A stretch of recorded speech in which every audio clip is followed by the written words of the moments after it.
சரண் Krishna YouTube சேனலுக்கு உங்களை அன்புடன் வரவேற்கின்றேன். வரக்கூடிய பங்குனி மாதம் சோமவார அமாவாசை அன்று குலதெய்வத்தை வணங்குபவர்கள் கட்டாயம் வீட்டில் செய்யவே கூடாத 3 தவறுகள் என்னென்ன அப்படிங்கிறத பற்றி தான் இந்த வீடியோவில் தெளிவாக நம்ம பார்க்க போகிறோம். நம்ம சேனலில் உள்ள வீடியோவை ஃபஸ்ட் டைம் நீங்கள் பார்க்குறீங்க அப்படின்னா மறக்காமல் நம்ம சேனலை சப்ஸ்கிரைப் பண்ணி வச்சுக்கோங்க. நம்ம சேனலில் தொடர்ந்து குலதெய்வ பதிவுகள், ஆன்மீக தகவல்கள் வந்து கொண்டே இருக்கும். வாங்க வீடியோக்குள்ளே போகலாம். ஒவ்வொரு மாதமும் வரக்கூடிய அமாவாசை நாட்களில் ஒரு சில குடும்பங்களில் அமாவாசை வழிபாடு அப்படிங்கிறதே தொடர்ச்சியாக செய்து கொண்டு வருவாங்க.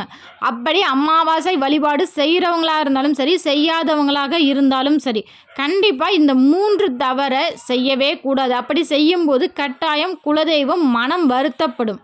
அப்பேற்பட்ட தவறுகளை மட்டும்தான் இந்த வீடியோவில் நம்ம பார்க்க போகிறோம். முதல் தவறு, நீங்கள் முன்னோர்களுக்கு தர்ப்பணம் கொடுத்தாலும் சரி, இல்லை முன்னோர்களுக்கு படையல் போட்டு வணங்கினாலும் சரி, நீங்கள் முன்னோர் வழிபாடு மட்டும்தான் அன்றைக்கி நீங்கள் செய்கிறீங்க அப்படின்னாலும் சரி, தினமும் காலையில் நம்ம பூஜை அறையில் போய் விளக்கு ஏற்றுவோம். அப்படி நீங்கள் குலதெய்வ விளக்கு ஏற்றும் போது, குலதெய்வ விளக்கு ஏற்றுவதற்கு முன்னாடியே உங்கள் வீட்டில் முன்னோர்கள் படம் நீங்கள் வச்சுருந்தாலும் சரி, இல்லை உங்களோட முன்னோர்களை நீங்கள் நினச்சி ஒரு டம்ளர் தண்ணியை தெற்கு பக்கமாக ஒரு இடத்துல வச்சுட்டு, இல்லை முன்னோர்கள் படம் இருந்தால் அந்த இடத்துல ஒரு தண்ணீர் வச்சுட்டு, அவங்களோட ஆன்மா நிறைவாக இருக்கணும், அவங்க எப்போதும் சந்தோஷமாக இருக்கணும் அப்படின்னு உங்கள் மனதார பிரார்த்தனை செய்து கொண்ட பிறகு தான் நீங்கள் உங்கள் வீட்டில் விளக்கு ஏற்றணும். அதுவும் குலதெய்வ விளக்கு ஏற்ற வேண்டும். இரண்டாவது தவறு, நீங்கள் குலதெய்வ கோவிலுக்கு சென்றாலும் சரி, இல்லை நீங்கள் வீட்டில் இருக்கும்போதே சரி, அமாவாசை நாட்களில் ஆண்கள், பெண்கள், குழந்தைகள் என யாருமே முடி வெட்டுவது, இந்த சவரம் செய்வது இதெல்லாம் செய்யவே கூடாது. பெண்கள் போய் இந்த ஐப்ரோ எடுக்கிறேன், அடுத்து குழந்தைங்களுக்கு போய் ஸ்டைலாக முடி வெட்டுறது, இல்லை குலதெய்வ கோவிலுக்கு அமாவாசைன்னு தெரியாமல் போய் மொட்டை அடிக்கிறது, அதெல்லாம் ரொம்பவே தவறான ஒரு விஷயம். அமாவாசை அப்படிங்கிறது முன்னோர்கள் வழிபாடு. அப்படி நீங்கள் குலதெய்வ கோயிலுக்கு அமாவாசைக்கு போகணும் அப்படின்னா அங்கே உள்ள ஐயர்கிட்டையோ இல்லை அங்கே உள்ள பூசாரிகள்கிட்டையோ கேளுங்க, இந்த மாதிரி அமாவாசைக்கு நாங்கள் குலதெய்வ கோயிலுக்கு வரோம், நாங்கள் அப்போ மொட்டை அடிக்கலாமா, இல்லை காவல் தெய்வங்களுக்கு அசைவ படையல் கொடுக்கலாமா அப்படின்னு கேட்டு உங்கள் குலதெய்வ கோவிலில் அந்த முறை இருக்குது, இதெல்லாம் செய்யலாம் அப்படின்னு சொன்னால் மட்டுமே நீங்கள் செய்யுங்க. இல்லைங்க அதெல்லாம் செய்யக்கூடாது அப்படின்னா தயவு செஞ்சு அந்த அமாவாசை நாளில் தவிர்த்து விடுங்க. மூன்றாவது, அமாவாசை நாட்களில் நம்ம என்ன சாப்பிட்டாலும் சரி, உங்கள் வீட்டில் நீங்கள் படையலுக்கெல்லாம் நாங்கள் சமைக்கலைங்க, நாங்கள் எச்சி பண்ணி தாங்க சமைப்போம், எந்த சாப்பாடு நீங்கள் செஞ்சாலும் சரி, முதல் சாப்பாடு அந்த பானையிலேருந்து முதல்ல எடுக்கிற சாப்பாடு அது காகத்திற்காக மட்டுமே இருக்க வேண்டும். காகம் அப்படிங்கிறது நம்ம முன்னோர்கள் வர்றது.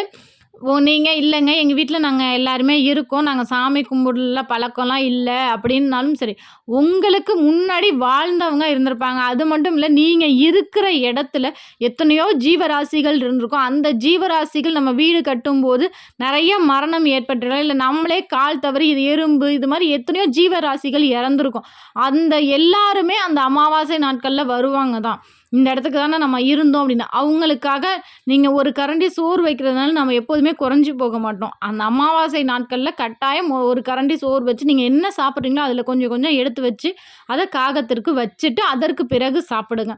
நாங்கள் சாப்பாடு வைக்கிறோம், காகம் எடுக்க மாட்டது. காகம் எடுக்கலைன்னா என்ன, சின்ன சின்ன குருவிகள் சாப்பிடும், எறும்புகள் சாப்பிடும், அது போதும். நீங்கள் ஒரு 10 நாள் தொடர்ந்து வைத்தால்தான் காகம் எடுத்துக்கும். ஒரு நாள் புதுசாக வச்ச உடனே காகம் எடுத்துக்கவே எடுத்துக்காது. நீங்கள் தொடர்ந்து உணவு வைக்கும்போது காகம் கட்டாயம் எடுத்துக்கொள்ளும். ஏன் நீங்கள் ஒரு குறிப்பிட்ட நேரத்தில் சாப்பாடு வச்சுக்கிட்டே இருந்தீங்கன்னா, நீங்கள் அடுத்த நாள் வைக்காமல் இருங்க, காகம் கத்தும் அந்த நேரத்தில் சாப்பாடு வேணும் அப்படின்னு. இது மாதிரி தொடர்ச்சியாக செய்து பாருங்கள். தொடர்ச்சியாக செய்ய முடியாதவங்களும் இந்த அமாவாசை நாட்களில் கட்டாயம் செய்யுங்க. நல்ல மாற்றம் ஏற்படும். காகத்திற்கு உணவு வைக்க வைக்க முன்னோர்களின் ஆசீர்வாதம் நமக்கு கண்டிப்பாக கிடைக்கும். கண்டிப்பாக இந்த வீடியோ உங்களுக்கு பயனுள்ளதாக இருக்கும் என்ற நம்பிக்கையில் மற்றொரு வீடியோவில் சந்திக்கிறேன். இந்த வீடியோ உங்களுக்கு பிடிச்சிருந்தால் லைக் பண்ணுங்கள், ஷேர் பண்ணுங்கள், மறக்காமல் சப்ஸ்கிரைப் பண்ணுங்கள். சரண் கிருஷ்ணா யூடியூப் சேனல். நன்றி, வணக்கம்.